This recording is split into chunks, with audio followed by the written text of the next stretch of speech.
Welcome to lunch hour. This is Satish. తెలంగాణలో స్థానిక సంస్థల ఎన్నికల షెడ్యూల్ విడుదలైంది. మొదట ఎంపీటీసీ, జడ్పీటీసీ, తర్వాత గ్రామ పంచాయతీ ఎన్నికలు నిర్వహించనున్నారు. ఈ ఎన్నికలు కాంగ్రెస్ పాలనకు రెఫరెండమా? స్థానిక సంస్థల ఎన్నికలకు విపక్షాలు సిద్ధమేనా? పార్టీల వ్యూహాలు, ప్రతి వ్యూహాలేంటి? చర్చిద్దాం ఇవాల్టి లంచ్ అవర్ డిబేట్లో. మనతో పాటు డిబేట్లో జాయిన్ అవుతున్నారు అధికార కాంగ్రెస్ పార్టీ నుంచి ఆ పార్టీ అధికార ప్రతినిధి, పిసిసి ప్రధాన కార్యదర్శిగా ఉన్న చరణ్ కౌశిక్ యాదవ్ గారు, అలాగే బీఆర్ఎస్ నుంచి కార్పొరేషన్ మాజీ చైర్మన్, ప్రస్తుతం బీఆర్ఎస్ కీలక నేతగా ఉన్న బాలరాజ్ యాదవ్ గారు డిబేట్లో జాయిన్ అవుతున్నారు. మరి కాసేపట్లో భారతీయ జనతా పార్టీ నుంచి ఆ పార్టీ అధికార ప్రతినిధి ప్రకాష్ రెడ్డి గారు డిబేట్లో జాయిన్ కాబోతున్నారు. రైట్, బాలరాజ్ యాదవ్ గారు, స్థానిక సంస్థల ఎన్నికలు పెట్టడానికి కాంగ్రెస్ ప్రభుత్వం భయపడుతోంది. ఎప్పుడు ఎలాంటి ఎన్నికలు జరిగినా ప్రజలు తిరగబడడానికి సిద్ధంగా ఉన్నారని మీరు 3 నెలల ముందటి వరకు పదే పదే మాట్లాడుతూ వచ్చారు. కానీ ఇప్పుడు స్థానిక సంస్థల ఎన్నికలకి అధికార పార్టీ సిద్ధమైపోయింది. అక్టోబర్ 9న షెడ్యూల్ రాబోతోంది. డేట్లతో సహా ఈరోజు ఎన్నికల కమిషనర్ ప్రకటన చేసేశారు. ఇప్పుడు ఏం చెప్తారు? అంటే ఎన్నికలకు నిజంగా అధికార పార్టీ భయపడేటట్టయితే ఇంతవరకు వచ్చేది కాదు కదా పరిస్థితి. ముందుగా సతీష్ గారు, మీకు అదేవిధంగా 10 టీవీ ప్రేక్షకులకి, అదేవిధంగా యాజమాన్యానికి, అదేవిధంగా కాంగ్రెస్ పార్టీ ప్రతినిధి చరణ్ కౌశిక్ గారికి, భారతీయ జనతా పార్టీ ప్రతినిధి ప్రకాష్ రెడ్డి గారికి నమస్కారం. నమస్తే. ఇవాళ ఏ చర్చ జరిగినా ఇవాళ గ్రామీణ ప్రాంతాలలో అయితే స్థానిక సంస్థల ఎలక్షన్ జరగక వాస్తవానికి మార్చి 2024 అయిపోయింది. వాస్తవం పదవీ కాలం సంబంధించి ఇవాళకి సుమారు 16-15 నెలల నుంచి నిర్వీర్యం అయిపోతున్న సందర్భం కనపడతా ఉంది. ఆ క్రమంలోనే బీఆర్ఎస్ పార్టీకి మేమేం చెప్పినాం, మీరైతే కామారెడ్డిలో డిక్లరేషన్ పెట్టారు 2023 నవంబర్లో మీరైతే కామారెడ్డి డిక్లరేషన్ పెట్టారు. ఆ డిక్లరేషన్ ప్రకారం బీసీలకు 42% రిజర్వేషన్ ఇస్తామని చెప్పినారు. అది కూడా చట్టబద్ధమైన రిజర్వేషన్ ఇస్తామని చెప్పినారు. చట్టబద్ధ అంటే ఏంటంటే తమిళనాడు తరహాలు కూడా చెప్పినారు. అంటే ఏంటి, రాజ్యాంగంలోని 9th షెడ్యూల్ని మార్చి రాజ్యాంగబద్ధమైనటువంటి చట్టబద్ధత కల్పిస్తాం 42% రిజర్వేషన్ చెప్పినారు. ఆ రకమైన రిజర్వేషన్ కల్పించమని చెప్పేసి మేము అడిగినప్పుడు వారు ఏం చేశారు, అసెంబ్లీలో తీర్మానం చేసినారు. తీర్మానం చేసినప్పుడు బీఆర్ఎస్ పార్టీగా, మా పార్టీగా కూడా సంపూర్ణమైన మద్దతు వాళ్ళు ప్రకటించినాం. తర్వాత అనంతరం వాళ్ళు రాష్ట్రపతికి పంపినారు. రాష్ట్రపతి పంపితే అదేమైంది, అక్కడనే ఆమోదం పొందకుండా అక్కడే ఉన్నది. దానికి కారణం చూపించినారు. కేంద్ర ప్రభుత్వం నుంచి భారతీయ ఏమందంటే ముస్లింలు ఇందులో పెట్టినారని చెప్పేసి వాళ్ళు ఒక కారణం చూపించి రాష్ట్రపతి దగ్గర, కేంద్ర ప్రభుత్వం వాళ్ళే ఉంది కాబట్టి రాష్ట్రపతి దగ్గర ఆపిరని మేము అనుకుంటా ఉన్నాం. ఆ తదనంతరం కాంగ్రెస్ పార్టీ ఏం చేసింది, రేవంత్ రెడ్డి గారు మళ్ళీ ఒక జీవో పేరుతోటి మళ్ళీ ఒక ఆర్డినెన్స్ తీసుకొచ్చి కేబినెట్ సమావేశం పెట్టి గవర్నర్కి పంపినారు. గవర్నర్ దగ్గర బిల్లు సంబంధించి అది ఆమోదం పొందినప్పటికీ అది ఏ దశలో ఉందో ఇంతవరకు అర్థం కాని పరిస్థితి. ఆ క్రమంలోనే భారత రాష్ట్రానికి మేము ఏం చెప్పినామంటే, మీరేదైతే ఎలక్షన్ జరపాలనేది మొదటి డిమాండ్, మంచి సంతోషమే. ప్లస్ బలైన వర్గాలకు సంబంధించి 42% రిజర్వేషన్ ఇవ్వాలనేది కూడా మంచి సందర్భం. ఒకవేళ మీరు ఆ రకంగా చిత్తశుద్ధితో చేస్తే దాన్ని బీఆర్ఎస్ పార్టీ స్వాగతిస్తారు. కానీ దీనిలో చిత్తశుద్ధి లోపించడానికి అనేక కారణాలు ఉన్నాయి సార్. మొదటగా వీరు ఏదైతే బీసీకి రిజర్వేషన్ ఇస్తామన్న పేరుతో ఏదైతుందో వీళ్ళు మొదటగా ఏం చేశారు, first BC commission BC commission అది ఏదైతే ఉందో దాన్ని చేస్తానని చెప్పినారు కొన్ని రోజులు. బీసీ వెల్ఫేర్ డిపార్ట్మెంట్ చేస్తాను కొన్ని రోజులు చెప్పినారు. ప్లానింగ్ డిపార్ట్మెంట్ చేస్తాను కొన్ని రోజులు చెప్పినారు. డెడికేషన్ కమిషన్ వేయాలి మీరు, కోట్ల ముందు నిలవదని చెప్పేసి బీఆర్ఎస్ పార్టీగా వాదిస్తే డెడికేషన్ కమిషన్ వేసినారు.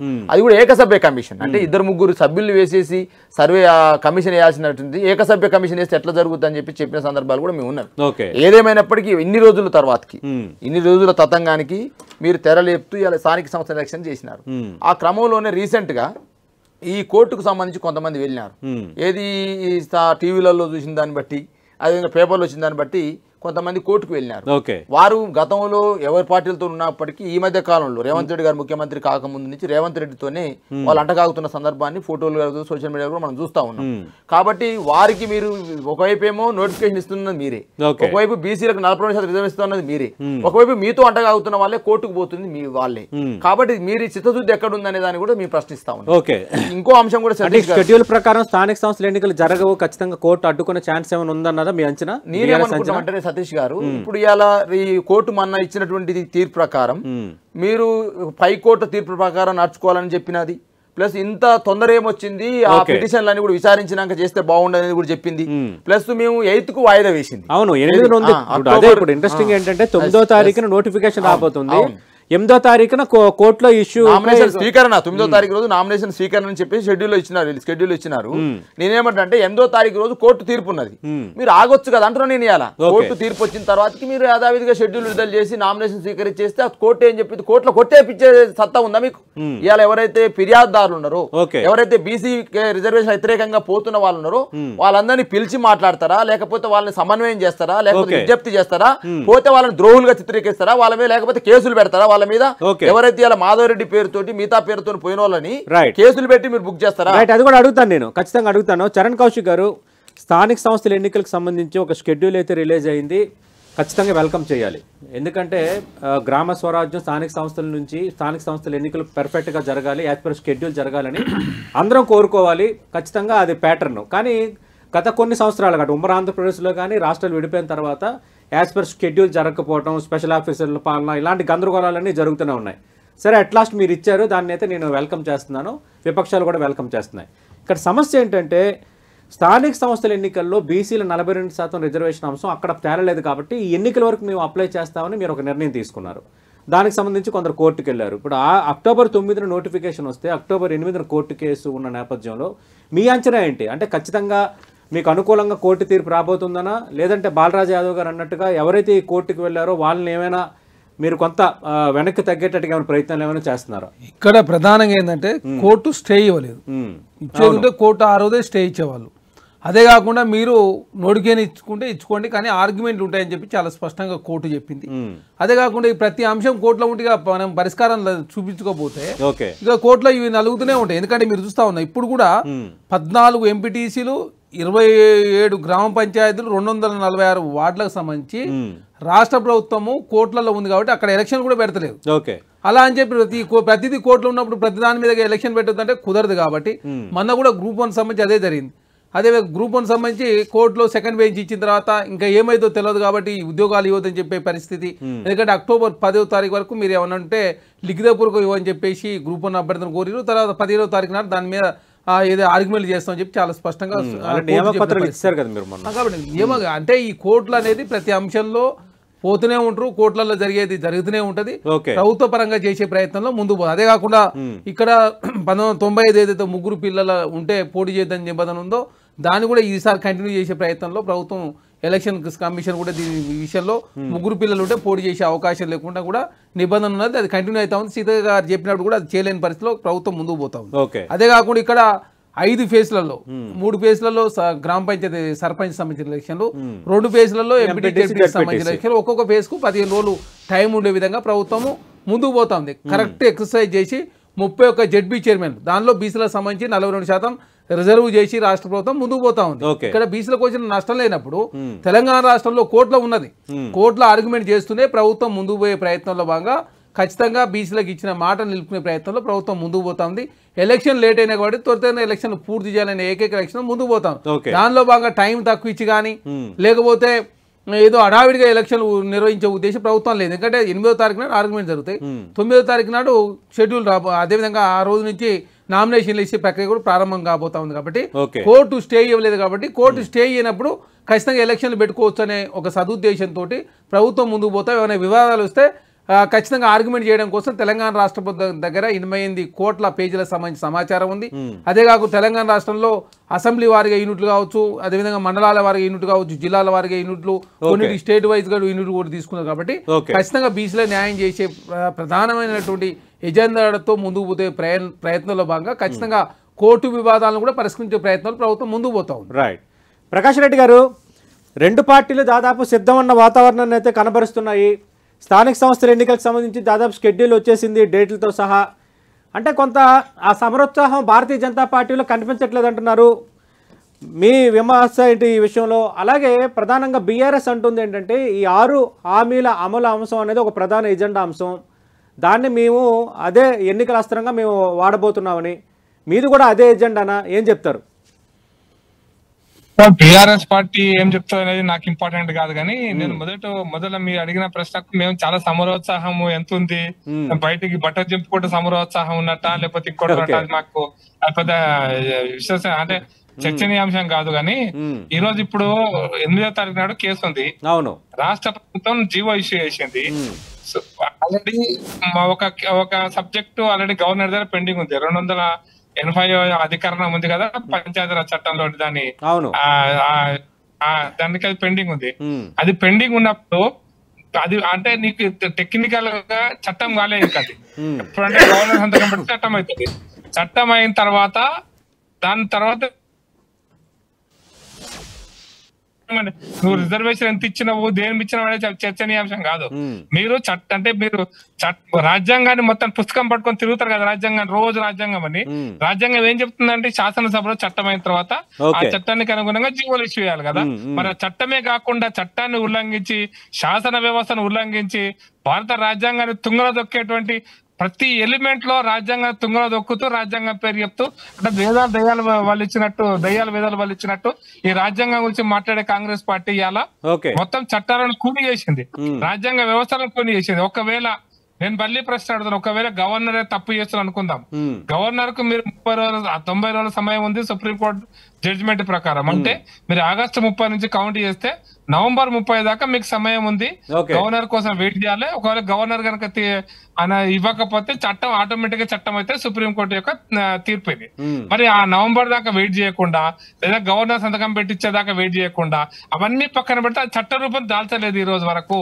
మొన్న శాసనసభలో మీరు ప్రవేశపెట్టినటువంటి ఏ బిల్లు ఉందో చట్ట రూపం దాల్చకుండా దానికి ఆ చట్ట రూపం దాల్చని దాని తర్వాత అది ఇచ్చేయాల్సిన పనిని నిన్న జీవో ఇష్యూ చేశారు 42% రిజర్వేషన్స్ అని.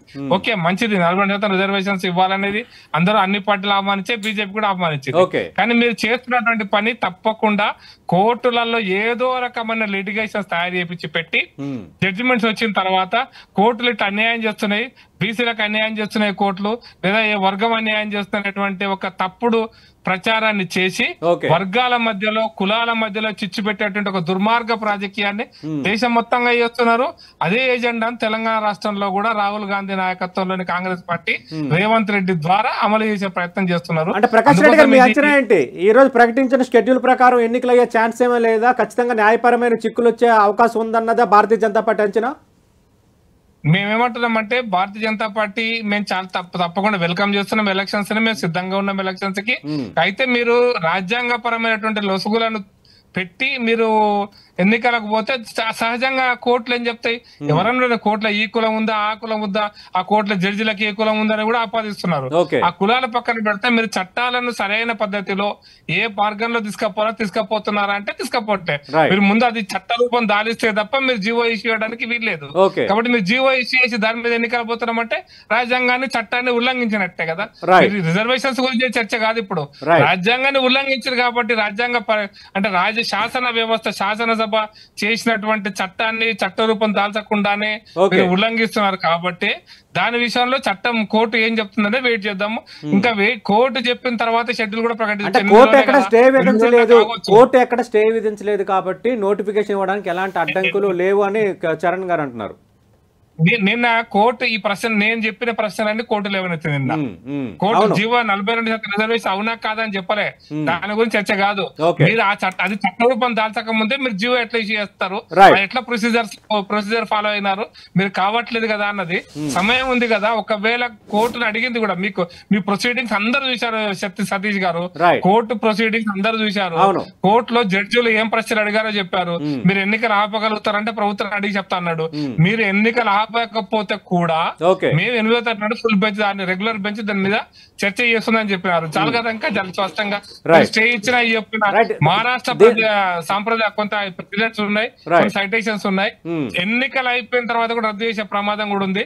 ఆ ప్రమాదంలోకి నెట్టి కులాల మధ్య పంచాయతీ చిచ్చు పెట్టే ప్రయత్నం కాంగ్రెస్ పార్టీ చేస్తుంది. రైట్. బాలరాజ్ యాదవ్ గారు మీతో మాట్లాడే ముందు చరణ్ కౌశిక్ గారు అసలు బీసీలకు 42% రిజర్వేషన్ స్థానిక సంస్థలు ఇచ్చే విషయంలో అసలు కాంగ్రెస్ పార్టీకి చిత్తశుద్ధి ఉందా లేదా అన్నది ఇప్పుడు క్వశ్చన్ మార్కు. ఎందుకంటే విపక్షాలు లేవనెత్తున్న అంశాలు, కోర్టు ప్రస్తావించిన అంశాలు కూడా ఇప్పుడు తెర ముందుకు వస్తున్నాయి. ప్రధానంగా ఏంటంటే ఇది చట్టం కాకుండా రేపొద్దున దాన్ని మీరు ఎట్లా అప్లై చేస్తారు ఎలక్షన్స్కి అనేది ఒక ప్రధానమైన అంశం. ఎందుకంటే అది చట్టం కాకుండా మీరు అప్లై చేసినప్పుడు ఇది చట్టబద్ధత కాకుండా మీరు ఎన్నికలకు వెళ్ళారు, ఆ పరంగా మీరు సీట్లు ఇచ్చినా లేదంటే పదవుల పంపకం చేసినా రేపొద్దున వాటిని కొట్టేసే ఛాన్సెస్ ఎక్కువగా ఉంటాయి. సార్ ఇప్పుడు చట్టం కాకపోతే స్టే ఇచ్చేవాళ్ళు కదా. మొన్న అసెంబ్లీలో బిల్లు ఏది అసలు ఆర్డినెన్స్ సంబంధించి ఏం ఆర్డినెన్స్ అది 50% నిబంధన ఆర్డినెన్స్ స్టే ఇవ్వటం వేరు. ఇప్పుడు కాదు మీరు ఈ రోజు దీనికి సంబంధించిన డేట్లు నోటిఫికేషన్స్ అన్నీ వచ్చాయి. కోర్టు స్టే విధించడం అనేది ఇది వచ్చిన తర్వాత క్లారిటీ ఉంటాయి కదా, కోర్టు స్టే విధించడానికి ఛాన్స్ ఉంటుంది. ఇక్కడ దయచేసి అర్థం చేసి మొన్న అసెంబ్లీలో ఏది రాటిఫికేషన్ చేసుకున్నాం మేము, ఆర్డినెన్స్ దేని మీద తెచ్చినాం మేము, 50% ఏదైతే నిబంధన 2018లో తీసుకొచ్చారో ఆ నిబంధనను మాత్రమే తొలగించే దానికోసం చట్టం చేసిరు. అది పెద్ద ఇబ్బంది ఏం లేదు, దానికి ఇబ్బంది ఉంటే నిన్ననే స్టే ఇచ్చేవాళ్ళు. మేము చట్టపరంగా న్యాయపరంగా ముందుకు పోయే ప్రయత్నంలో ప్రభుత్వము 8వ తారీఖున కోర్టు తీర్పు మీకు అంత అనుకూలంగా వస్తుందని అంచనా మీకు ఎందుకు ఉంది కాబట్టి ప్రభుత్వం చట్టం కాకుండా మీరు ఎలా ఎన్నికలకు వెళ్తారని 8వ తారీఖున కోర్టు అంటే అప్పుడు ఏం చేస్తారు? ఇప్పుడు దాని సంబంధించి సుప్రీంకోర్టులో 3 నెలల లోపు గవర్నర్ గారు రాష్ట్రపతి గారు నిర్ణయం మొన్న ఇచ్చారు కదా, దాని మీద గొగోయ్ గారు అదేవిధంగా ఆల్రెడీ ఇన్నారు. కాకపోతే రిజర్వ్ చేసి ఉన్న జడ్జిమెంట్ అదే కాకుండా ఫస్ట్ మొదటగా ఏదైతే 42% చట్టసభ రిజర్వేషన్ కావచ్చు, విద్యా ఉద్యోగ రిజర్వేషన్ సంబంధించి ఆల్రెడీ మేము చాలా రోజులు అయింది అది వెళ్ళిపోయి. మొన్న చేసినటువంటి ఆర్డినెన్స్ ఏదైతుందో 50% గతంలో నిబంధన పెట్టారు, ఆ నిబంధన తొలగించింది మాత్రమే ఆర్డినెన్స్ ను రాటిఫికేషన్ అసెంబ్లీలో చేసుకున్నారు. అది వేరు ఇది వేరు. కాబట్టి 42% సంబంధించింది 4 నెలలు దాటిపోయింది. కాబట్టి మీరు చేసుకున్నారు కరెక్టే, కానీ గతంలోనే సుప్రీంకోర్టు తీర్పు ఉంది కదా రిజర్వేషన్ 50% దాటకూడదని. సార్ గతంలో పరిస్థితి వేరు, ఈనాడు పరిస్థితి వేరు. గతంలో 50 కాస్త 60 అయింది. మా దగ్గర డేటా ఉన్నది, ఏ రాష్ట్రం దగ్గర డేటా లేదు. చరణ్ కౌశిక్ నేను మీ డేటాను తప్పు పట్టట్లేదు, రెండోది బీసీలకు అవకాశాలు ఇవ్వటాన్ని కూడా తప్పు పట్టట్లేదు. ఇక్కడ సమస్య ఏంటంటే ఏదున్నా కోర్టు తీర్పులు గతంలో ఉన్నవి అప్లై అయ్యే పరిస్థితి. ఎందుకంటే ఉమ్మడి ఆంధ్రప్రదేశ్లో కూడా ఇదే సమస్య వచ్చింది. రిజర్వేషన్ 50% దాటకూడదని 2-3 రాష్ట్రాల తీర్పుల్లో సుప్రీంకోర్టు చాలా స్పష్టంగా చెప్పింది. అది రాజస్థాన్లో ఆ మధ్య చెప్పింది, మహారాష్ట్రలో కూడా అదే విషయం చెప్పింది. ఎందుకంటే మీ ఉద్దేశాలు మంచిగా కావచ్చు, నేను దాన్ని తప్పుపట్టట్లేదు మీ ఇంటెన్షన్ని, కానీ ఫైనల్గా రేపు పొద్దున్న ఎలాంటి న్యాయపరమైన సమస్యలు ఎదురవుతాయని అంచనాతోనే కదా మన నిర్ణయాలు ఉండాలి. అదే ఎంతసేపు తమిళనాడు కర్ణాటక ఎగ్జాంపుల్స్ తీసుకుంటే అక్కడ పరిస్థితులు మిగతా రాష్ట్రాలకు ఇప్పుడు అప్లై అవ్వట్లేదు కదా. ఇక్కడ మేము చెప్పేది ఏంటంటే మా కాడ 8 కోట్ల పేజీలకు సంబంధించిన డేటా ఉన్నది. ఒకనాడు 50% నిబంధన ఉంటే అది 50 కాస్త ఈడబ్ల్యూఎస్ రిజర్వేషన్ ద్వారా 60 అయింది. తెలంగాణ రాష్ట్రంలో కులగన 160 కోట్ల రూపాయలు ఖర్చు పెట్టి 10,000 మంది ఎమ్మెల్యేలు పనిచేసి 2 సార్లు అవకాశం ఇచ్చి తెలంగాణ రాష్ట్రం 56.33% ఉన్న బీసీలకు 42% రిజర్వేషన్ ఎందుకు ఇచ్చినామంటే వెనుకబాటుతనంగానో లేకపోతే పాపులేషన్ బేస్లో రిజర్వేషన్ ఇవ్వలేదు.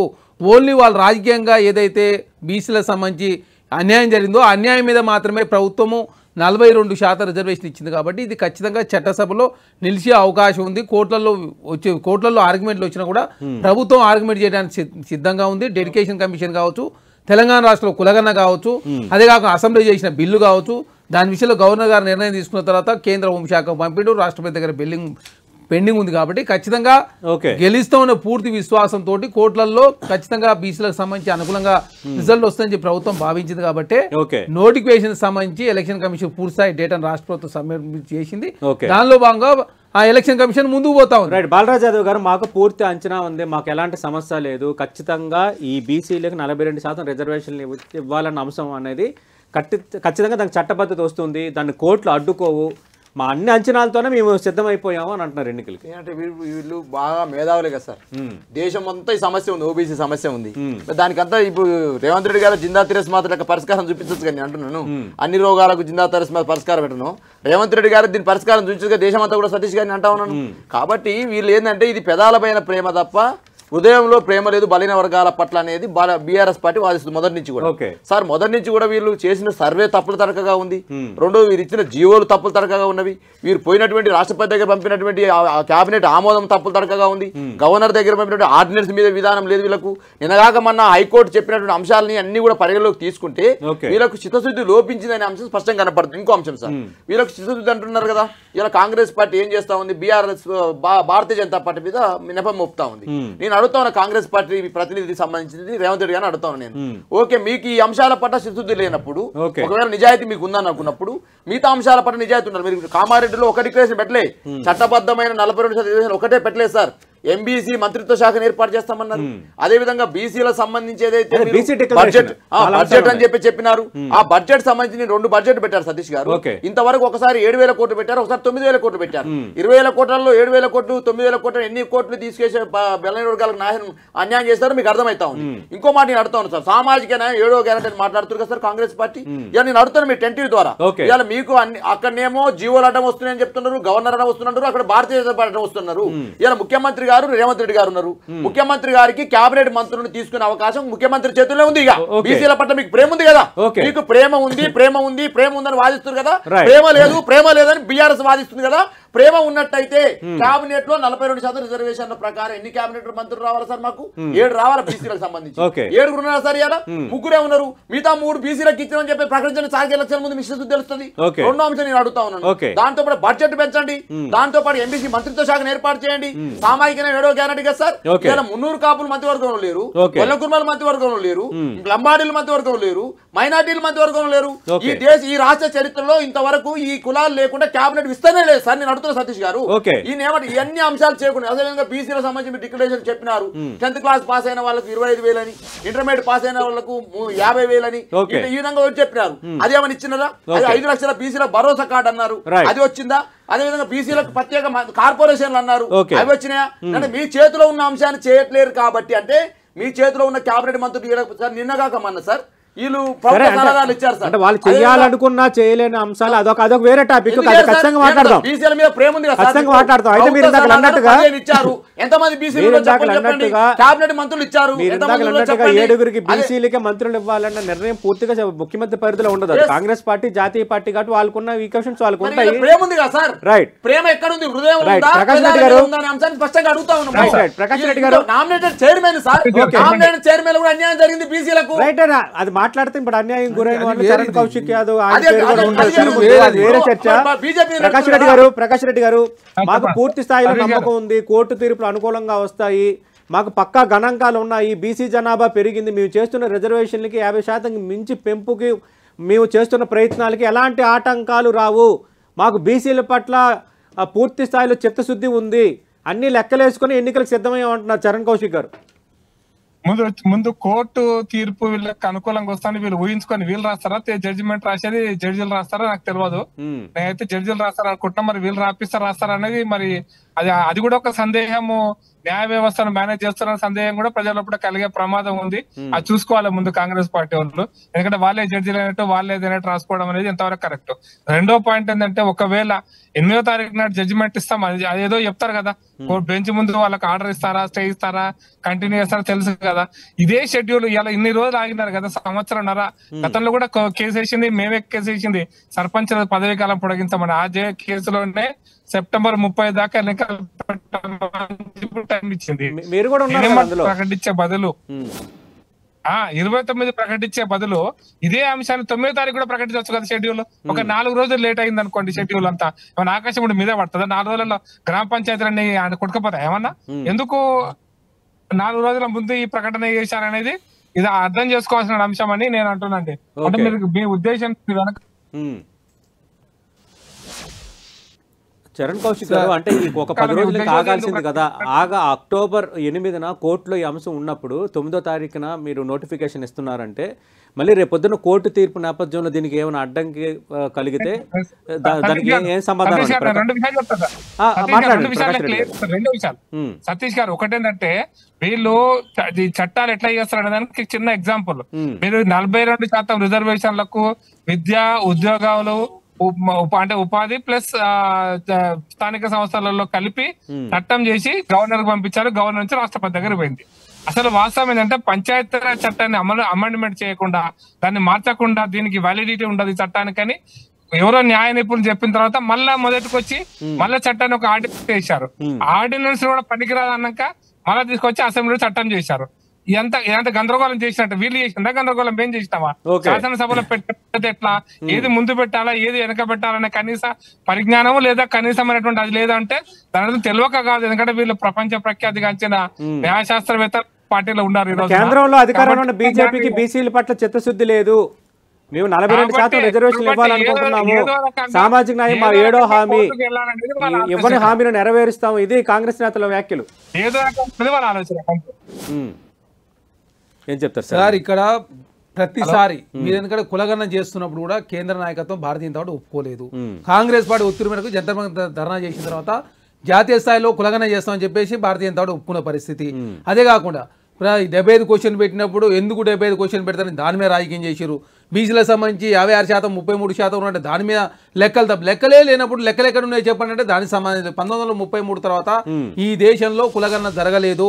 మొదటిసారి తెలంగాణ రాష్ట్రంలో కులగణన జరిగింది.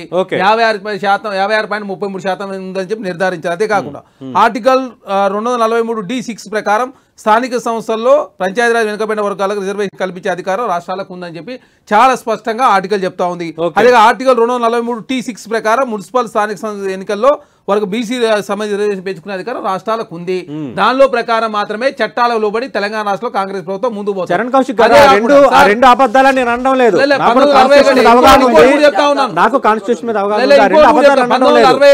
అయితే దీన్ని మీ నిర్ణయాలను క్వశ్చన్ చేస్తూ కొందరు కోర్టుకు వెళ్ళారు కాబట్టి అది ఒక క్లారిటీ వచ్చేస్తే ఇంకెలాంటి సమస్య లేకుండా ఎన్నికలు జరుగుతాయి, ఎలాంటి సమస్య లేకుండా ఎన్నికలు జరుగుతాయి కదా అన్నది వీళ్ళు వాదన. సార్ ఎప్పటి కోర్టులో పోతూనే ఉంటారు. ఇప్పుడు 14 ఎంపీటీసీలు 27 గ్రామ పంచాయతీ సర్పంచ్ సంబంధించి ఎలక్షన్లు పోతలే, ప్రతిదీ కోర్టుకు పోతూనే ఉంటుంది. కోర్టులో పోతుందని చెప్పేసి వదిలేసి కూర్చుంటే సమస్య పరిష్కారం లభిస్తుంది. అదే కాకుండా ఓబీసీలకు సంబంధించి 1961లో లెక్కలు తెలుసుకోవచ్చు అని చెప్పి రాష్ట్రాలకు అధికారాలు ఇచ్చిర్రు. కాబట్టి చట్టాలకు లోబడి అదే ఆర్టికల్స్ లోబడి రాజ్యాంగం లోబడి మాత్రమే తెలంగాణ రాష్ట్రంలో కాంగ్రెస్ ప్రభుత్వం బీసీల సమయం 42% రిజర్వేషన్ ఇచ్చి ఎలక్షన్ పోవాలని చెప్పి సదుద్దేశంతో ముందుకు పోతా ఉన్నారు. దాన్ని రాజకీయం చేసే కోణంలో BRS party Bharatiya Janata party ముందుకు పోతా ఉన్నారు. మీకు చిత్తశుద్ధి లేదు కాబట్టి అడ్డుకునే ప్రయత్నం చేస్తా ఉన్నారు. కాంగ్రెస్ పార్టీ చిత్తశుద్ధి ఉంది కాబట్టి అడ్డుకున్న అడ్డీలు క్లియర్ చేసుకుని ముందుకు పోయే ప్రయత్నంలో కాంగ్రెస్ ప్రభుత్వం ముందుకు పోతా ఉంది. కాబట్టి అనవసరంగా రాజకీయం చేసే కోణంలో మీరు చూస్తా ఉన్నారు. ప్రజలకు ఇచ్చిన హామీ నెరవేర్చే ప్రయత్నంలో కాంగ్రెస్ పార్టీ ముందుకు పోతా ఉంది. రైట్ లేదు బాలరాజ్ యాదవ్ గారు, మనం మాట్లాడదాం, డిబేట్ కంటిన్యూ చేద్దాం. ఒకటి రిజర్వేషన్ అంశం అనేది ఒక పెద్ద అడ్డంకిగా ఉంది. అది కోర్టులో తేలకుండా ఏ విధంగా డేట్లు నోటిఫికేషన్గా రంగం సిద్ధం చేస్తారన్న అంశాన్ని విపక్షాలు ప్రశ్నిస్తున్నాయి. ఖచ్చితంగా మాకు నమ్మకం ఉంది, అంతా సజావుగానే సాగబోతుందని కాంగ్రెస్ పార్టీ ఉంటుంది. ఇప్పుడు స్మాల్ బ్రేక్ తీసుకుందాం. బ్రేక్ తర్వాత ఎన్నికల నేపథ్యంలో ఏ పార్టీ ఎజెండా ఏంటి, ఎవరు వ్యూహాలు ఏంటి, ప్రధానంగా అటు కాంగ్రెస్ 6 గ్యారంటీల అమలునే ప్రధాన అంశంగా మేము ఎన్నికల ప్రచారాంశంగా మార్చుకోబోతున్నామని కొద్దిసేపటి కిందట బీఆర్ఎస్ ఒక ప్రకటన చేసింది. లేటెస్ట్గా కాంగ్రెస్ బాకీ కార్డు అంటూ ఒక కార్డును కూడా ఆ పార్టీ రిలీజ్ చేసింది. అలాగే భారతీయ జనతా పార్టీ నేత ప్రకాష్ రెడ్డి గారు చెప్తున్నారు, చాలా స్పష్టంగా మేము సమరోత్సాహం లేదనటం ఇదే, మిగతా వాళ్ళకి మేము బట్టలు చించుకోము, ఖచ్చితంగా స్థానిక సంస్థల ఎన్నికలు సీరియస్గా తీసుకుంటున్నాం అంటున్నారు. రాజకీయ వ్యూహాలు ఏంటి? తెలంగాణలో స్థానిక సంస్థల ఎన్నికలకు సంబంధించిన షెడ్యూల్ విడుదల నేపథ్యంలో హాట్గా 10 TV lunch hour debate continue అవుతుంది. బాలరాజ్ యాదవ్ గారు, ఓకే, స్థానిక సంస్థల ఎన్నికల్లో బీసీలకు 42% రిజర్వేషన్ల అంశం అనేది ఇప్పుడు కూడా ఒక క్వశ్చన్ మార్క్ కేటగిరీలో ఉంది. చూద్దాం 8వ తారీఖున ఏం రాబోతుందో. కాంగ్రెస్ పార్టీ అధికార పార్టీ అనుకూలంగా ఉంది, మీరు అది తేలిన తర్వాత మాట్లాడాలంటున్నారు.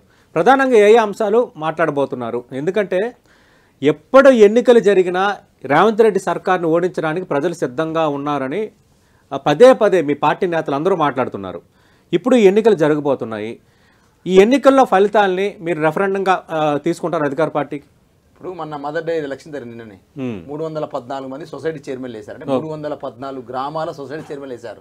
రంగారెడ్డి, నల్గొండ సంబంధించి ఉమ్మడి నల్గొండ జిల్లా సంబంధించి ఈ విధంగా 3 జిల్లాల వాళ్ళు వేస్తేనే 314 మందిలో ఒక్కొక్క స్థాయిలో 214 ఓట్లు వచ్చినాయి. కాంగ్రెస్ పార్టీ పరిస్థితి ఓడిపోయే పరిస్థితి వచ్చింది. అక్కడ 2 బీఆర్ఎస్ గెలిచింది. నేనేమంటే ఇప్పుడు రేపు స్థానిక సంస్థల ఎలక్షన్స్ లో కూడా ఖచ్చితంగా మా వర్కింగ్ ప్రెసిడెంట్ కేటీఆర్ కావచ్చు, మా పార్టీ మొత్తం కూడా సన్నద్ధం అవుతా ఉంది. నేను అచ్చంపేటకు తరలి వచ్చిన జనం కావచ్చు, అంతకుముందు ఏదైతే మేము గద్వాల వచ్చినప్పుడు జనం కావచ్చు, జనంలో ఒక రకమైనటువంటి ఒక అసంతృప్తి కాంగ్రెస్ పార్టీ మీద ఉందనే అంశం స్పష్టంగా తెలియజేస్తున్నాం 10 టీవీ ద్వారా.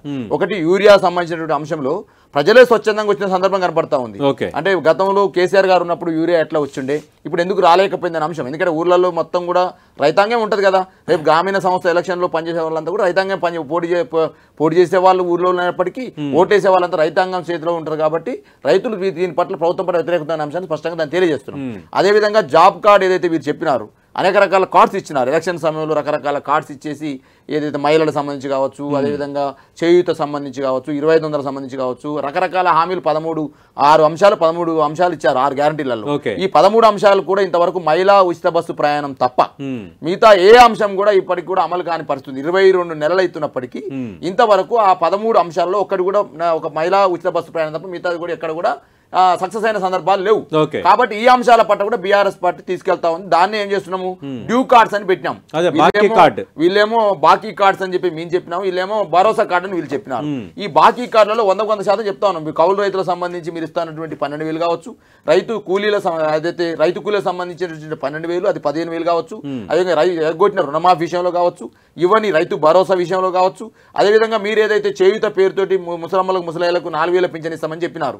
ఈ విధంగా కేసీఆర్ ఇచ్చిన 2,000 ఇస్తా ఉన్నారు. అదేవిధంగా ఉద్యమకారులకు సంబంధించి మేము పెద్ద ఎత్తున కేసీఆర్ గారు ఏదో చేయలేకపోయి మేము చేస్తామని చెప్పేసి 250 గజాల స్థలం ఇస్తామని చెప్పినారు. అదే క్రమంలో ఇంకోటి కూడా సతీష్ గారు 20 తారీఖు చెప్తా ఉన్నాను నేను. ఇలా వీళ్ళేమంటే మీ ఉచిత గ్యాస్ ఇచ్చామని చెప్తా ఉన్నారు. ఉచిత గ్యాస్ సంబంధించి సార్ 500 రూపాయల ఉచిత గ్యాస్ సంబంధించి ఈ రాష్ట్రంలో సివిల్ సప్లై ద్వారా అప్లై చేసుకున్న గ్యాస్ లబ్ధిదారు 1,25,00,000 మంది ఉన్నారు సార్. వీళ్ళు ఇచ్చేది 60 లక్షల మందికి ఇస్తున్నారు సార్. అంటే మిగతా 60 లక్షల మందికి బాకీ ఉన్నట్టే కదా అనే అంశాన్ని చెప్తా ఉన్నాం. రెండోది ఉచిత విద్యుత్ 200 యూనిట్లు అన్నారు కదా సార్. 200 యూనిట్లు సంబంధించి 40 లక్షల మందికి ఇస్తా ఉన్నారు సార్. వాస్తవంగా ఈ రాష్ట్రంలో కార్డుల సంబంధించి 92 లక్షల మంది బీపీఎల్ కుటుంబాలు ఉన్నాయి సార్. అంటే ప్రతి కుటుంబానికి అంటే ప్రతి నిరుపేద కుటుంబానికి 200 యూనిట్లు ఇస్తామని చెప్పినారు. కానీ ఇలా 40 లక్షల మందికి ఇస్తున్నారు, మిగతా 50 లక్షల మందికి వీళ్ళు బాకీ పడ్డట్టే కదా. అదే విధంగా 2 లక్షల రుణమాఫీ సంబంధించి కొంతమంది బాకీ పడ్డారు, రైతు బంధు విషయంలో బాకీ పడ్డారు. అదే విధంగా చేయుత సంబంధించి సార్ ఇలా ప్రధానమైనటువంటి సమస్య ముసలమ్మలు ముసలాయిలు ఇబ్బంది పడుతున్న సందర్భాన్ని గుర్తు చేస్తా ఉన్నా. గతంలో కేసీఆర్ గారు అన్నారు కదా, కేసీఆర్ వచ్చి ముసలమ్మకు ముసలాయిలకు పంచాయతీ పెట్టి అని చెప్పేసి మాట్లాడిన రేవంత్ రెడ్డి గారు ఇలా ముసలమ్మకు ముసలాయిలకు పింఛన్ ఇస్తున్నాం 22 నెలలు అవుతుంది. ప్రకాష్ రెడ్డి గారు ఈ పాలనలో ఉన్న కొన్ని వైఫల్యాలని ఇచ్చిన హామీలను నెరవేర్చకపోవటాన్ని మా ప్రధాన ఎజెండాగా మార్చుకుంటామని బీఆర్ఎస్ చెప్తోంది. మీరేం చెప్తారు? అంటే రేవంత్ రెడ్డి పని అయిపోయింది, కాంగ్రెస్ పార్టీ పని అయిపోయింది, ఇక్కడ పాలన అయిపోయింది అని అంటున్నారు కదా. లోకల్ బాడీ ఎలక్షన్స్ ఫలితాలు ప్రజా తీర్పుకి రెఫరెండం అని నేను అంటున్నాను, దానికి ఒప్పుకుంటుందా భారతీయ జనతా పార్టీ? సార్ మీరు ఒకటి దేశ రాజకీయాలలో ఏ రాష్ట్రంలో అయినా సార్, ఈ రాష్ట్రం ఆ రాష్ట్రం కాదు, మీరు ఏ రాష్ట్రం తీసుకున్నా స్థానిక సంస్థలలో సహజంగా అధికార పార్టీకి అవకాశం ఉంటుంది. ఇది సహజమైనటువంటి లక్షణం దేశం మొత్తం మీద కూడా. ఈవెన్ కార్పొరేషన్స్ లో కూడా మీరు ఢిల్లీ లాంటి కార్పొరేషన్స్ లో కూడా సహజంగా అధికార పార్టీకి సహజమైనటువంటి అవకాశాలు ఎక్కువ ఉంటాయి. కొన్నిసార్లు అయితే ఇప్పుడు ఆంధ్రప్రదేశ్ లో 25 జిల్లాలు ఉంటే 25కి 25 ఒకటే పార్టీ గెలిచింది. తెలంగాణ రాష్ట్రంలో కూడా అంతే. మొత్తం అన్ని జిల్లా పరిషత్ చైర్మన్లు అన్ని ఎంపీపీలు కాంగ్రెస్ టీఆర్ఎస్ పార్టీ గెలిచింది గతంలో. అతను కాబట్టి ఇంకా అధికార పార్టీకి ఉండే అవకాశాలను మనం, ఎందుకంటే ఇంకా 3 ఏళ్ళు అధికారంలో ఉంటది ఈ పార్టీ కాబట్టి అది ఉండేటువంటి అవకాశాలు వాళ్ళకు ఉన్నాయి. అయినా కూడా ఒకటి మాత్రం ఖచ్చితమైందంటే సతీష్ గారు, దేశంలో తెలంగాణ రాష్ట్రంలో ప్రజలు పక్కాగా ఈ పార్టీ కాంగ్రెస్ పార్టీని ఓడగొట్టాలని బలమైన నిర్ణయం తీసుకున్నారు. బలమైన నిర్ణయం, దాంట్లో వేరే తేడా లేదు. ఎప్పుడు అవకాశం వస్తే అప్పుడు ఎలగొడదామనే నిర్ణయంతో ఉన్నారు. మరి ఇప్పుడు లోకల్ బాడీ ఎన్నికల లోపల ఒక అవకాశం వస్తుంది కదా, అవకాశం వినియోగించుకోరా? తప్పకుండా. మేము ఈ రోజు ఉన్న పరిస్థితుల్లో మేము 8 మంది ఎంపీలు గెలిచున్నాము. ఎమ్మెల్యేలు వాళ్ళు కాంగ్రెస్ టీఆర్ఎస్ పార్టీ ఎక్కువ ఉండొచ్చు, బట్ మేము కూడా చాలా సీరియస్ గానే ఉన్నాము. సీరియస్ గా ఆలోచిస్తున్నాం, సీరియస్ గా పనిచేస్తున్నాం. ఖచ్చితంగా టీఆర్ఎస్ పార్టీలో ఉన్నట్టు అంతర్గత వ్యవహారాలు కావచ్చు, గత 10 సంవత్సరాల టీఆర్ఎస్ వైఫల్యాలు కావచ్చు, ఈ రెండు కలపడం మోడీ గారి దేశంలో ఉన్నటువంటి పెరుగుతున్న ఆదరణ అంతర్గత విభేదాల మీద మాట్లాడదా కాంగ్రెస్ మీద కొట్టాడారా? ఇది కాదు కదా, అంటే వాటిని అనుకూలంగా మార్చుకుంటే మీ రాజాసింగ్ మాటలు మీరు అంటే భారతీయ జనతా పార్టీ మిమ్మల్ని పోటీగా ఫీల్ అవుతుంది. ప్రకాష్ రెడ్డి గారు సార్, నేను ఒకటే చెప్తున్నాను సార్, మాకు పోటీగా మేము మా కోసం మేము పోటీ చేస్తాం. పంచాయతీ నుంచి పార్లమెంట్ దాకా అన్ని పోటీ చేస్తాం. గెలుపోవటంల గురించి పూర్తిగా ప్రజలు నిర్ణయిస్తారు. బట్ ఒకటి మాత్రం ఖచ్చితంగా అంటే తెలంగాణ రాష్ట్రంలో కాంగ్రెస్ పార్టీని ఓడగొట్టడం కోసం మీరు ఏ చౌరస్తా కనవ్వండి సతీష్ గారు, నేను అబ్జర్వ్ చేస్తాను. నేను సాధారణ వ్యక్తిగా చౌరస్తాలో నిలబడితే కాంగ్రెస్ పార్టీని తిట్టనోడలేడు ఇప్పుడున్న పరిస్థితి. అయితే బీఆర్ఎస్ వాడుకుంటుందా అవకాశాన్ని మేము వాడుకుంటాం అనేది ఇంకా 4 రోజుల తర్వాత మేమెంత ఉద్ధృతంగా ముందుకు పోతాము. దాన్ని బట్టి బీఆర్ఎస్ అద్భుతంగా పోతాం. పబ్లిక్ ఒపీనియన్ మీద ప్రభుత్వాలు పడిపోవటం రావడం అనేది ఉండదు కదా, అది ఓటు రూపంలో మారినప్పుడే కదా వచ్చేది. ఇప్పుడు పడిపోవడం అంటే ఇప్పుడు కాంగ్రెస్ పార్టీ పైన ప్రజల్లో అంత కసి కోపం పగ ఉంటే ఈ లోకల్ బాడీ ఎలక్షన్స్ లో ఆ మాత్రమే కనిపిస్తుంది కదా పిక్చరు. తప్పకుండా కనిపిస్తుంది. ఇంకోటి, ఇది రేవంత్ రెడ్డి గారికి ఇది అగ్ని పరీక్ష. ఈ ఎన్నికలలో కనుక ఏమాత్రం కాంగ్రెస్ పార్టీ ఒక 2 సీట్లు తగ్గిపోయినా అయిపోయింది రేవంత్ రెడ్డి పని, ఇంకో ముఖ్యమంత్రి వచ్చేస్తారు కాంగ్రెస్ పార్టీ. డౌట్ ఎందుకు? కాంగ్రెస్ పార్టీ అంతర్గత కుమ్ములాటలు మరింత పెరుగుతాయి, లేదు. సీఎం రాజకీయంగా రేవంత్ రెడ్డికి జరగబోయే కాంగ్రెస్ కి అగ్ని పరీక్ష రేవంత్ లోకల్ రెడ్డికి బాడీ ఎలక్షన్స్ మనం ఏం చేయలేదు. ఎక్కడ నలుగురు కలిసినా కాంగ్రెస్ పార్టీ మీద వ్యతిరేకంగానే మాట్లాడుకుంటున్నారు అంటున్నారు ప్రకాష్ రెడ్డి గారు. అలాగే చాలా అంశాలు ఇచ్చిన హామీలు ఏవి నెరవేర్చలేదు. 13 హామీల్లో పరిపూర్ణంగా ఒక ఆర్టీసీ మహిళలకు ఉచిత బస్సు ప్రయాణం తప్పించి మిగతా 12 అస్తవ్యస్తంగానే ఉన్నాయి, అమలు చేయలేదు అని బీఆర్ఎస్ అంటుంది. నిన్ననే వాళ్ళు ఒక బాకీ కార్డు అని ఒక కార్డు ఇంటింటికి పంచుతున్నారు. ఇప్పుడు బీఆర్ఎస్ పార్టీ ఫస్ట్ బాకీ కార్డు కాదు మీరు రిలీజ్ చేయాల్సింది. మీరు ఎన్ని బాకీ పడిపోయారు తెలంగాణ ప్రజలకు? 7 లక్షల కోట్ల రూపాయలు అప్పు చేసిపోయినవే. మరి దాని గురించి మాట్లాడాలి కదా. 7 లక్షల కోట్ల రూపాయలు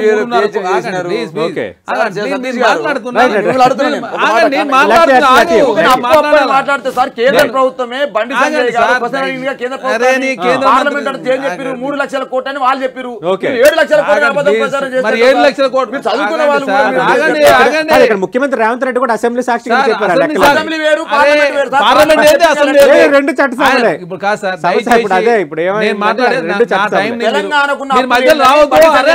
right right right okay okay okay right right right Charan గారు చరణ్ గారు మీరు మాట్లాడుతున్నా నేను రాలేదు. నా టైం మీరు కిల్ చేసే ప్రయత్నం చేసి ఇది మంచిది కాదు. ఓకే మేమేం చెప్తా ఉన్నాం, మొదటగా కేటీఆర్ గారు రిలీజ్ చేయాల్సింది ఏంది? మా అయ్య 7 లక్షల కోట్ల రూపాయలు అప్పు చేసిండు, కాళేశ్వరం కుంగిపోయింది, కూలిపోయింది, 1,70,000 కోట్ల రూపాయలు ఖర్చు పెట్టిన ఒక ప్రాజెక్ట్ ద్వారా 1 ఎకరం కూడా భారతలేదు. దాని మీద రిలీజ్ చేసిన తర్వాత కాంగ్రెస్ పార్టీ మేము మాట్లాడితే తెలంగాణ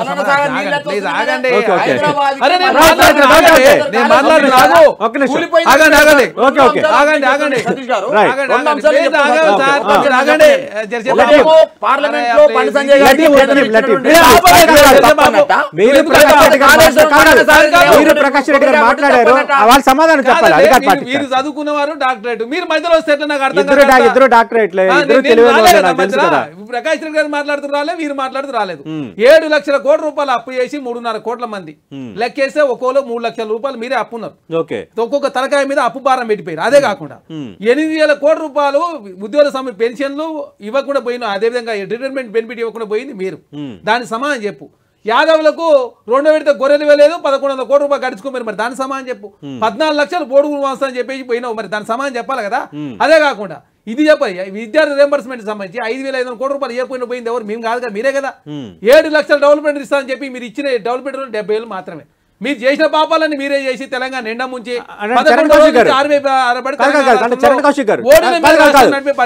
కౌశిక్ గారు గత పాలనపై మాట్లాడే రైట్ మీకుంది. ఎందుకంటే గత పాలనపై మాట్లాడి మీరు అధికారంలోకి వచ్చారు. నేను కాదనట్లేదు ప్రజాస్వామ్యంలో అది ఎప్పుడు జరిగేదే. కానీ ఇప్పుడు ఎలా ఉంటుందంటే పబ్లిక్ సెన్స్, ఇప్పుడు కాంగ్రెస్ పార్టీ అధికారంలోకి వచ్చింది, కాంగ్రెస్ పార్టీ మాకేం చేస్తుంది? మేము అదే చెప్తున్నాం.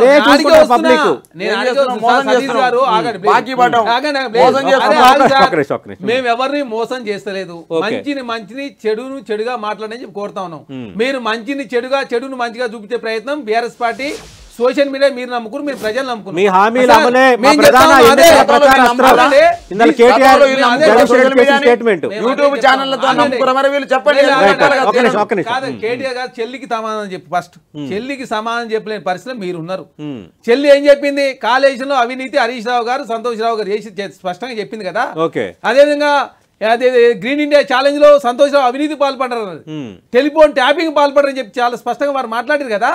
మీరు చేసిన పాపాలను ఒకటి కాదు. అదే మేము వచ్చిన తర్వాత రేషన్ కార్డులు కావచ్చు, రుణమాఫీ కావచ్చు, ఇందిరమ్మ ఇండ్లు కావచ్చు, బీసీల సమ 42% రిజర్వేషన్ కావచ్చు, మహిళల కోసం 20,000 కోట్ల రూపాయలు వడ్డీ లేని రుణాలు, ఒక్క సంవత్సరం 20,000 కోట్ల రూపాయలు రాష్ట్రపతి. మీరు మహిళలకు 5,500 కోట్ల రూపాయలు ఎగ్గొట్టిన మీరు. ఒకటి కాదు, 2 కాదు. మేము 200 హామీ నెరవేర్చినాం. 417 హామీలు ఇస్తే 200 హామీలు నెరవేర్చినాం. 4 సిటీ కావచ్చు, హైడ్రా కావచ్చు, మూసి ప్రక్షాళన కావచ్చు. మీరు ఒకటి కాదు, ఉచిత బస్సు ప్రయాణం కావచ్చు, అదే కాకుండా ఆరోగ్యశ్రీకి 5 లక్షలు 10 లక్షలు కావచ్చు. అదేవిధంగా ఉచిత బస్సు ప్రయాణం నెలకు 300 కోట్లు, 6,000 కోట్లు రాష్ట్ర ప్రభుత్వం ఖర్చు పెట్టింది. మహిళా సాధికారత పేరుందని చెప్పి పెద్ద ఎత్తున చర్చ జరుగుతుంది కదా. ఇవన్నీ గుర్తులేదా మీకు? ఒకటి కాదు, 2 కాదు. 6 హామీలు ఇచ్చారు, కానీ ప్రతి హామీ కూడా పరిపూర్ణంగా ఏది అమలు పరచడం లేదు. పరిపూర్ణంగా అమలు కాలేదంటే ఎందుకు చేయలేకపోయారు? 7 లక్షల కోట్లు 6,000 కోట్ల రూపాయలు నెలకు ఈ 6,000 కోట్ల రూపాయలు నెల కట్టడం తోటి 11వ రోజు నుంచి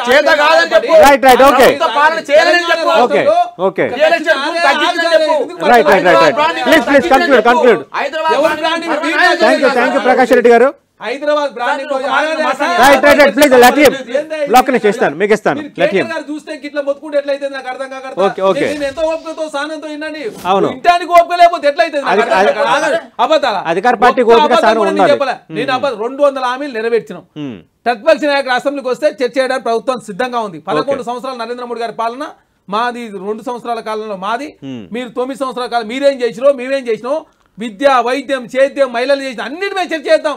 ఈ పాపాలకు అన్నిటి కారణం మీరు కాబట్టి కడుక్కునే ప్రయత్నం కాంగ్రెస్ పార్టీ చేస్తా ఉంది. తెలంగాణ రాష్ట్రంలో ఈ అప్పుల కూర నుంచి బయటపడే ప్రయత్నం మేము చేస్తున్నాం కదా. రైట్. కానీ ఇంట్రెస్టింగ్ ఏంటంటే ఏపీలో ఈ 3 పిల్లల నిబంధన ఎత్తేసారు. ఇప్పుడు మన డిబేట్ నడుస్తుంటే బ్రేకింగ్ వస్తుంది. 3 పిల్లల నిబంధన వాళ్ళకి మనకు సంబంధం లేదు. కాదు నేను మిమ్మల్ని అడగట్లేదు, మన టాపిక్ లోకల్ బాడీకి సంబంధించి కాబట్టి అక్కడ కూడా లోకల్ బాడీకి సంబంధించి ఆ నిబంధనలు ఎత్తేసారో మీకు చెప్తున్నా. అంటే వీక్షకులకి అది మనం చెప్పాలి కదా. రైట్ రైట్ టైం అయిపోయింది. నేనేమంటున్నా ఇప్పుడు చరణ్ గారు చాలా అబద్ధాలు ఇప్పుడు నేను కూడా మధ్యలో వస్తాయి. ఎందుకంటే మీరు వచ్చిన నేను కూడా మధ్యలో మీరు మాట్లాడేది ఎందుకంటే చేసిన తప్పులని మీరే చేసి చేసిన పాపాలని మీరే థ్యాంక్ యూ ప్రకాష్ రెడ్డి గారు, థ్యాంక్ యూ చరణ్ గారు, థ్యాంక్ యూ బాలరాజ్ యాదవ్ గారు. మనం చూస్తున్నాం ఇంకా నోటిఫికేషన్ రావడానికి దాదాపు ఒక 12 రోజుల సమయం ఉంది. అయినా లోకల్ దంగల్ స్టార్ట్ అయింది తెలంగాణలో. డిబేట్లోనే ఇంకా కాంగ్రెస్ వర్సెస్ బీఆర్ఎస్ మధ్య రాజకీయం ఏ స్థాయిలో ఉందో తెలుస్తోంది. మమ్మల్ని తక్కువ అంచనా వేయొద్దు, మా వ్యూహం మాకుందని భారతీయ జనతా పార్టీ అంటుంది.